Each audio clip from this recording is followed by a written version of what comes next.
예수 그리스도의 복음의 시작이라. 선지자 이사야의 글에 보라, 내가 내 사자를 내 앞에 보내노니 그가 내 길을 준비하리라.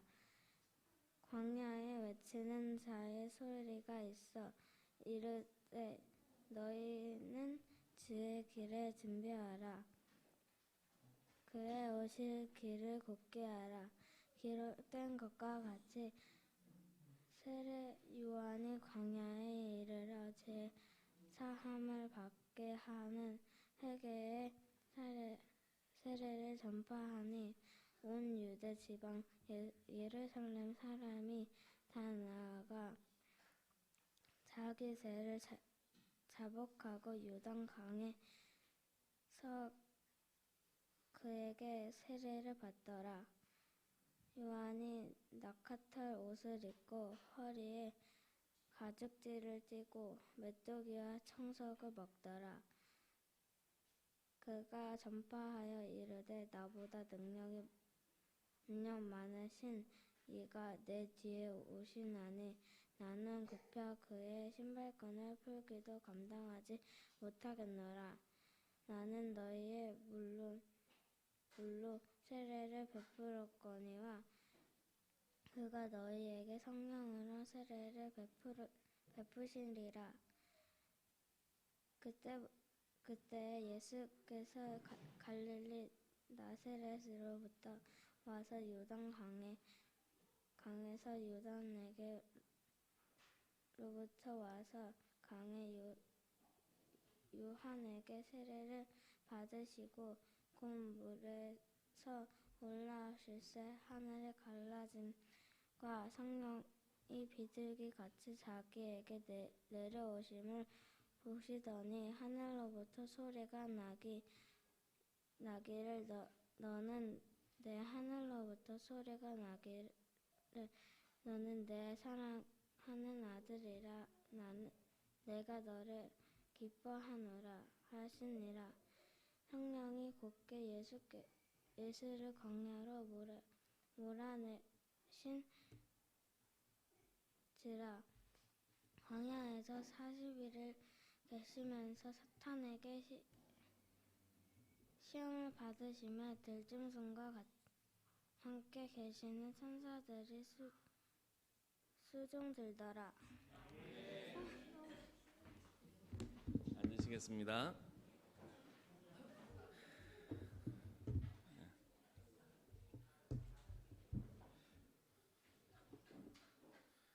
하랑아, 집에서 연습 많이 했어?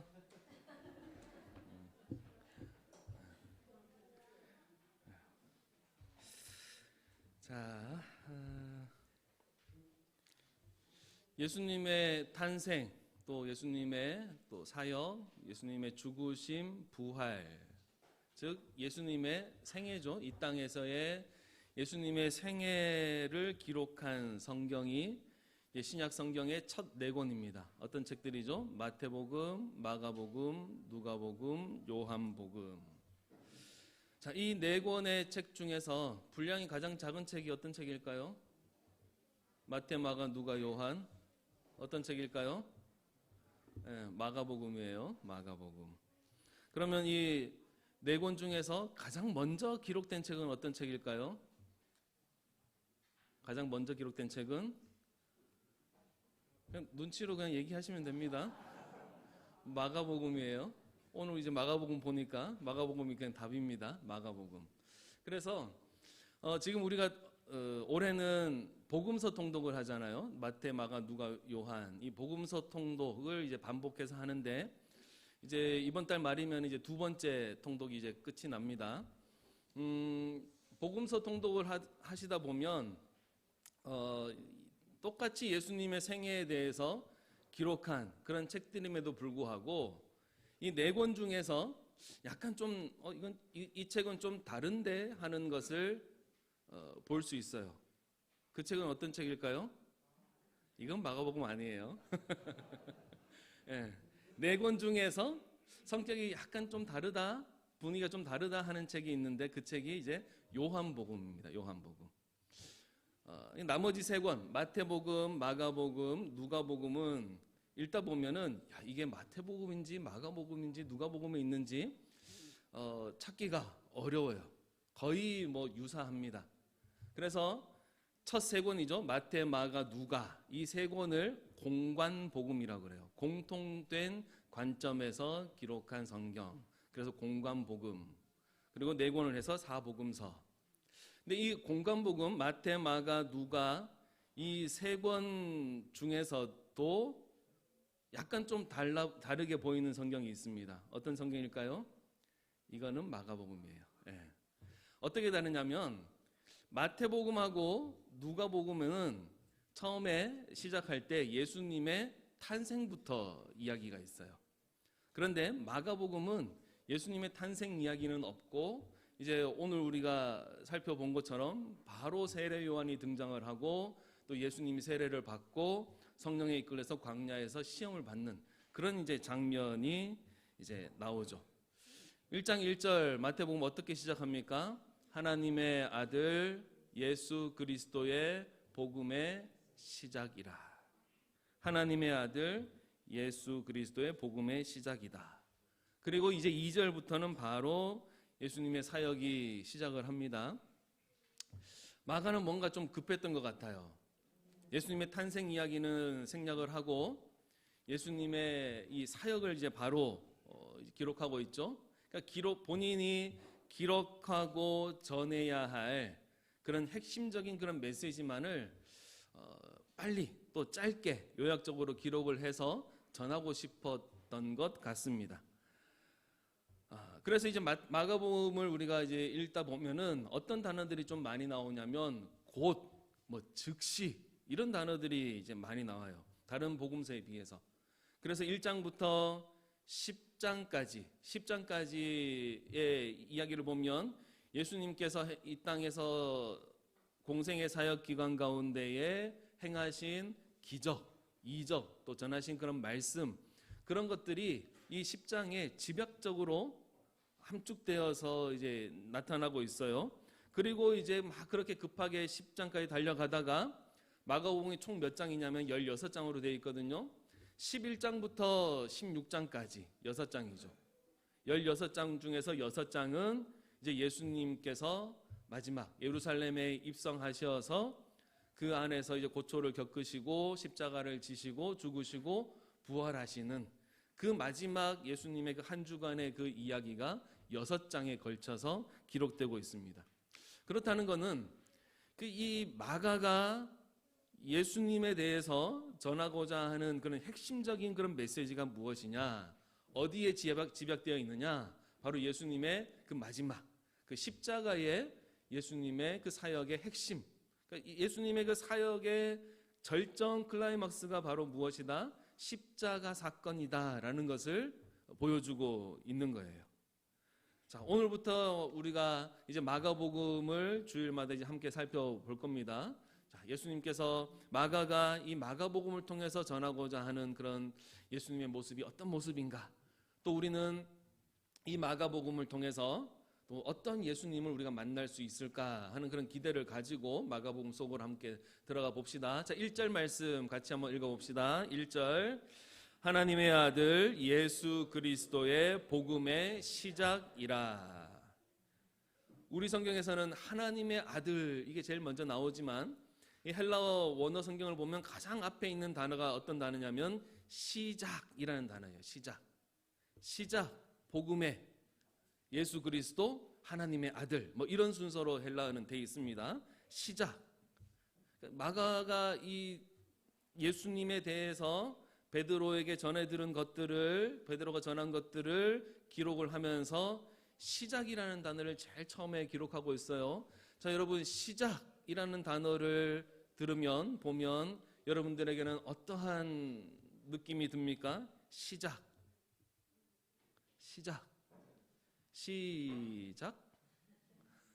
어떤 느낌이 들어요? 자, 대답을 해보세요. 이제 마스크를 쓰고 계신 분도 있고 이제 안 쓰고 계신 분도 있기 때문에 대답을 하는지 안 하는지 잘 보입니다. 그렇다고 또 마스크 다 쓰지 마시고요. 네. 자, 시작. 어떤 느낌이 들습니까? 새롭다. 예, 새롭다. 또 희망. 예, 희망. 예, 시작. 뭔가 설렘이 있죠? 예, 설렘. 또 뭔가 또 새로운 것들을 이제 시작해야 될 때에 이 막 심장이 막 두근두근 거리기도 하고 그런 느낌이 듭니다.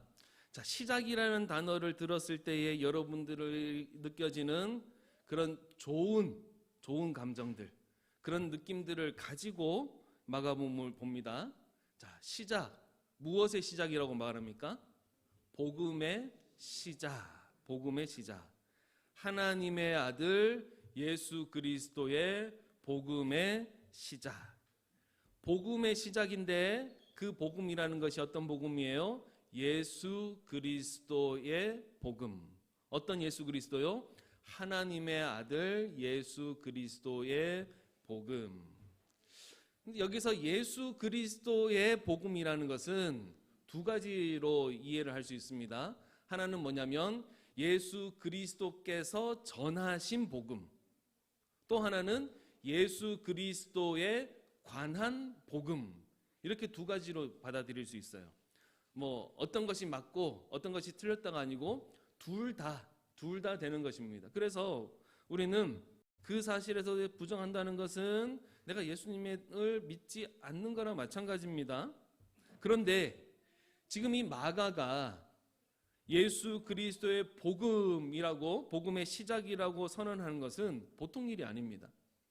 마가가 지금 이 마가복음을 기록해서 이 마가복음을 읽게 되는, 마가복음을 접하게 되는 직접적인 그 대상자들이 누구냐면 로마 사람들이에요. 로마 사람들에게 있어서 복음이라는 것은 뭐예요?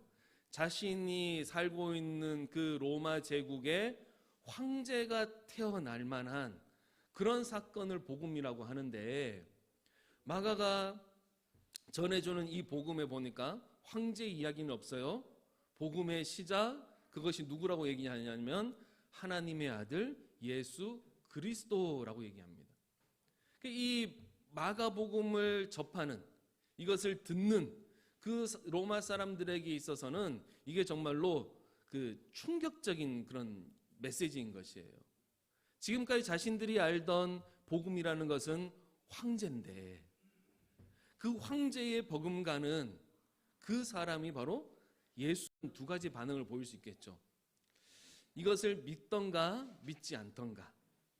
이거는 로마 황제에 대한 거역이다 해서 믿지 않는 사람들도 있겠지만, 이것을 그대로 받아들이는 사람들은 어떤 생각을 갖는 거예요? 야, 이 예수 그리스도라는 이 인물이 온 세상, 온 인류를 완전히 뒤집어 엎을 만한 그런 역사적인 그런 사람이구나, 그런 존재이구나. 말씀을 받아들이는 사람들에게 있어서는 소망이 생기는 거예요. 소망이. 그들의 마음에 소망을 심어주는 선언이고, 또 이 복음을 받아들이라는, 이 세상을 뒤집어 엎을 만한 그런 존재가 바로 예수 그리스도라. 그럼 이 예수 그리스도를 받아들여야 된다는 강력한 초청의 메시지가 바로 마가복음 1장 1절 말씀이라는 것이에요. 이만큼 충격적인 좋은 소식, 복음이 무엇입니까? 예수 그리스도께서 전하신 복음, 예수 그리스도에 관한 복음, 곧 예수라는 선언. 이 사실, 이 진리를 우리가 마가복음을 통해서 함께 보고, 정말로 이 예수 그리스도가 우리에게 복된 소식, 그래서 이 예수 그리스도로 말미암아 우리의 삶이, 우리가 살아가는 삶의 현장이 완전히 새롭게 정말로 뒤집어지는, 변화되는 그런 역사, 그런 은혜가 있기를 바랍니다. 자, 이런 위대한 선언에 이제 분위기를 더욱 고조시키면서 마가는 바로 예수님의 이야기를 하지 않네요. 세례 요한의 이야기로 예수님의 그 등장을 예고하고 있습니다. 당시 이 세례 요한의 사역은 온 유대와 또 이 예루살렘 사람들로 하여금 회개하고 다시 하나님께로 돌아오게 만드는 강력한 그런 능력이 나타나는 그런 사역이었어요. 이 요한이 해야 된다라고 광야에서 외치니까 사람들이 그 광야로 나와서 세례를 받습니다. 어떤 사람들이 받아요? 온 유대와 예루살렘 사람들이. 온 유대와 예루살렘 사람. 하나님을 믿지 않는 사람들이 아니죠. 요한이 이렇게 말하고 있습니다. 오늘 본문 7절, 8절 말씀 같이 한번 읽어봅시다. 그가 전파하여 이르되 나보다 능력 많으신 이가 내 뒤에 오시나니 나는 굽혀 그의 신발끈을 풀기도 감당하지 못하겠노라. 나는 너희에게 물로 세례를 베풀었거니와 그는 너희에게 성령으로 세례를 베푸시리라. 아멘. 세례 요한이 자신이 지금 이렇게 능력 있게 사역을 하죠. 본인이 이렇게 능력 있게 사역을 하고 있지만 자신이 주인공이 아니다라고 말합니다. 세례 요한은 자신보다 능력 많으신 이가 오실 것이다라고 얘기하는, 우리로 말하면 여름 샌들 신발이에요. 그런 신발을 신고 하루 종일 나갔다가 돌아오면은 발에 이제 먼지가 많이 묻어 있죠. 그러면은 집에 돌아왔을 때에 집에 종이 여러 명이 있는데 그 종들 중에서도 제일 아랫종이 하는 일이 무엇이냐면 주인이 돌아오시면은 주인의 그 샌달에 신발끈을 풀어서 그 발을 씻기는 거, 발을 씻어주는 거라는 것은, 내가 능력 좀 있는 것으로 보이지 내 능력은 아무것도 아니야. 내 뒤에 이제 오시는 분, 그분은 진짜 엄청난 분이셔. 이렇게 지금 말하고 있는 거예요. 그러면서 자신은 물로 세례를 베풀었거니와 그분은 이제 성령으로 세례를 베푸실 것이다 라고 말합니다. 드디어 이제 복음이신 예수 그리스도께서 이제 등장을 하십니다. 등장하는 장면 9절 말씀 같이 볼까요? 9절. 그때에 예수께서 갈릴리 나사렛으로부터 와서 요단강에서 요한에게 세례를 받으시고. 자, 요한이 소개한 그 예수님은 자신보다 능력 많으신 분, 자신은 그분의 신발끈을 푸는 것도 감당하지 못할 만큼 위대하신 분, 이렇게 소개를 했으면은 그 예수님이 정말로 능력을 가지시고 멋지게 이 복음의 무대에 딱 등장하시면은 동의를 할 텐데, 여기 보니까 요한이 소개했던 그 예수님이 예상치 못하는 그런 모습으로 등장을 하고 계세요. 자기보다 능력 많으신 분이 오신다고 했는데 그분이 어디로부터 왔다, 그분의 출신이 어디라고 소개하고 있습니까? 갈릴리 나사렛이라고 소개하고 있어요. 갈릴리 나사렛. 그러니까 뭐 시골 출신인 분들을 비하하는 거 아닙니다. 당시에 그랬어요. 갈릴리 나사렛이라는 것은, 야, 거기서 뭐 선한 게 나올 수 있겠냐? 완전히 무시받는, 그러니까 그런 동네였습니다. 그러니까 말하자면 시골 중에서도 이름도 없는 그런 곳이 바로 이 나사렛이었어요. 근데 예수님을 어떻게 소개하고 있어요?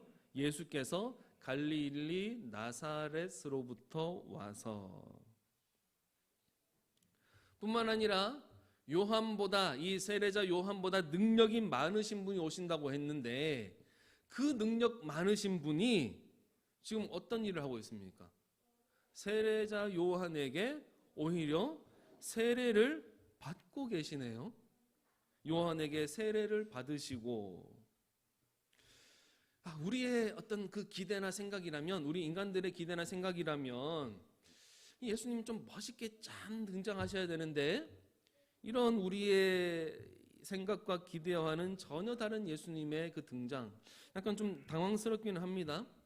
그나마 그래도 이 세례를 받으시고 그 이후의 장면에 보니까 약간의 뭐 반전이 일어나면서 이분 좀 특별한 분 같다라는 어떤 그 느낌을 살짝 받을 수 있어요. 10절과 11절 말씀이에요. 같이 볼까요? 곧 물에서 올라오실새 하늘이 갈라짐과 성령이 비둘기같이 자기에게 내려오심을 보시더니 하늘로부터 소리가 나기를 너는 내 사랑하는 아들이라 내가 너를 기뻐하노라 하시니라. 아멘. 물에서 올라오는데 하늘이 막 찢어집니다.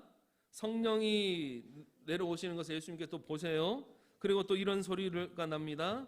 너는 내 사랑하는 아들이다. 내가 너를 기뻐한다.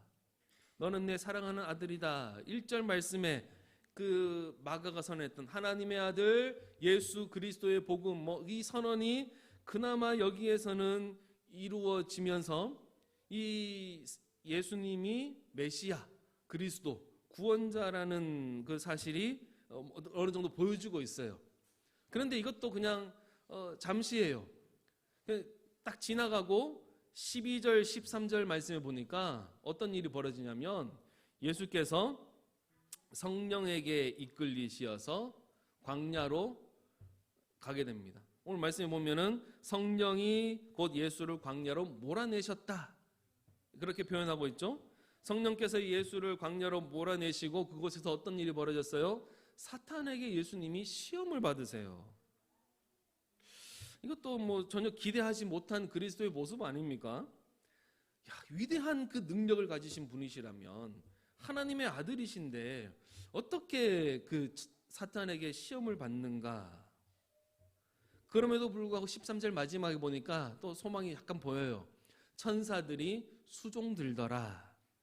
예수님께서 시험을 이기셨다라는 그 직접적인 언급은 없지만 마지막에 천사들이 수종 들더라, 이 말이 모든 것을 말해주고 있습니다. 자, 이게 이제 이 마가가 전하는 그 복음의 시작의 그 시작 부분이에요. 좀 심상치 않아요? 약간 당황스럽기도 합니다. 어쨌든 이 1절에서 지금 13절까지의 이 사건들이 지금 긴박하게 일어나는데, 자, 여기서 우리가 하나 볼 게 있어요.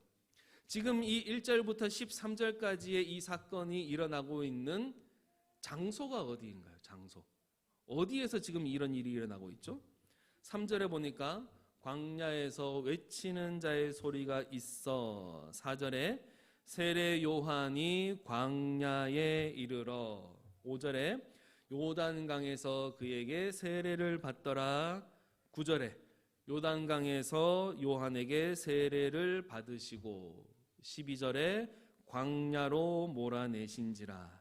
13절에 광야에서 40일을 계시면서. 자, 이런 구절들을 보면 지금 이 사건이 일어나고 있는 그 배경이 되는 장소가 어디예요? 광야죠, 광야. 근데 요단강도 등장을 해요. 그러니까 요단강이 흐르는 어느 지역의 광야인 것 같습니다. 이 광야라는 장소가 보면 13절 말씀에도 있는 것처럼 예수님께서 광야에서 40일을 계시면서 사탄에게 시험을 받으시고 무엇과 함께 있었어요? 들짐승과 함께 계시니. 광야는 이런 곳이에요. 항상 이런 들짐승들의 위협이 존재하는 곳, 그런 곳이 광야입니다. 광야는 또 길이 없네요. 길이 없는 곳이에요. 또 광야는 먹을 것이 변변치 않은 곳이 광야입니다. 광야는 편하게 또 거주할 곳도 없는 곳이 광야예요. 그래서 이 광야는 불편하고 위험한 곳, 사람이 살기에 적합하지 않은 곳, 그런 곳이 광야예요. 그럼에도 불구하고 이스라엘 백성들이 출애굽한 이후에 그들이 40년을 어디에서 보냈습니까? 광야에서 보냈죠. 40년 얼마나 불편했을까요? 이런 곳에서.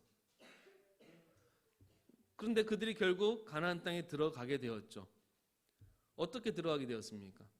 그 광야 40년 동안 길도 없고 물도 없고 먹을 것도 변변치 않은 그런 곳에서 그들이 어떻게 살았어요? 우리가 출애굽기 말씀을 통해서 아는 것처럼 하나님의 은혜로 살았던 곳이 바로 광야죠. 길이 없는데 어떻게 갔나요? 하나님께서 그들을 불기둥과 구름기둥으로 인도하셔서 그들보다 앞서가시면서 그들을 이끌어 주셨기에 갈 수 있었잖아요. 하나님의 손길, 하나님의 은혜가 아니면 살 수 없는 곳, 그곳이 바로 광야라는 곳입니다.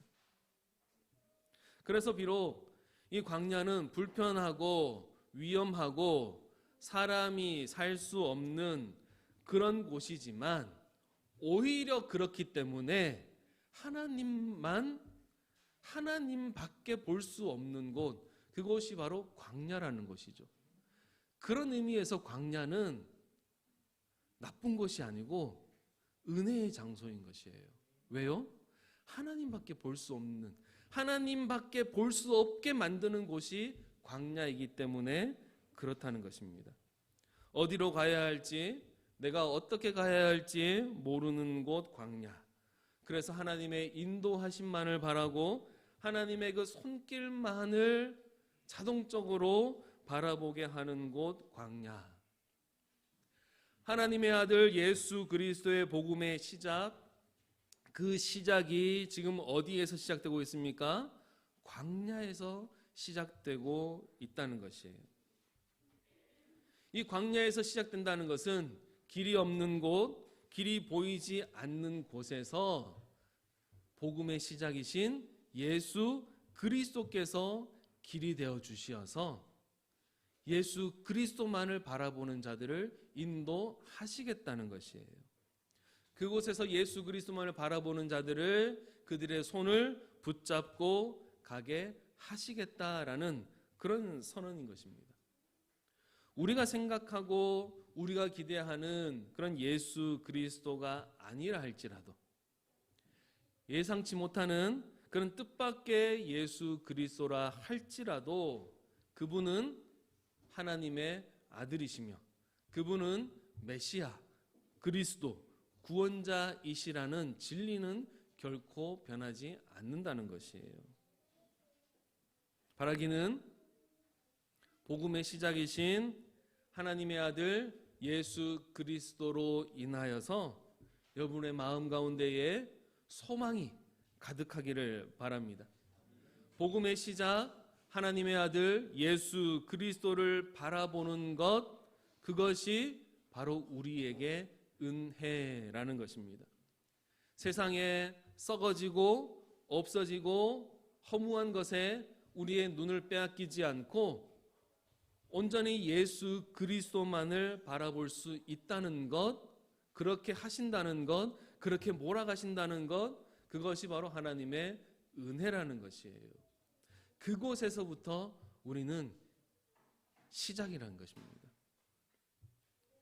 여러분, 지금까지 우리가 어떻게 살아왔습니까? 지금까지 우리 어떤 인생을 사셨어요? 어떤 믿음의 길을 걸어오셨고 또 어떤 세상의 길을 우리가 살아왔습니까? 지금부터 우리는 시작하면 되는 거예요. 지금부터. 여러분이 지금 광야에 계십니까? 예수 그리스도께서 여러분들과 함께 시작하십니다. 길 대신 예수 그리스도께서 여러분들의 손을 붙잡고 여러분들이 일으켜 세워주시고 여러분들이 갈 길을 지시하시며 그 길을 인도하실 것이에요. 그 믿음과 그 소망으로 그리스도를 온전히 따르는 그런 새로운 삶이 바로 우리의 삶이 되기를 바랍니다. 이번 한 주간도 복음이신 예수 그리스도와 함께 우리의 삶이 새로워지고 복음이신 예수 그리스도로 인하여서 우리의 삶에 소망과 기쁨이 넘치며 우리가 어떻게 가야 될지, 우리가 어디로 가야 될지, 무엇을 바라보며 살아야 될지를 깨닫고 온전히 하나님께 영광을 돌리는 우리 모든 성도 되기를 바랍니다.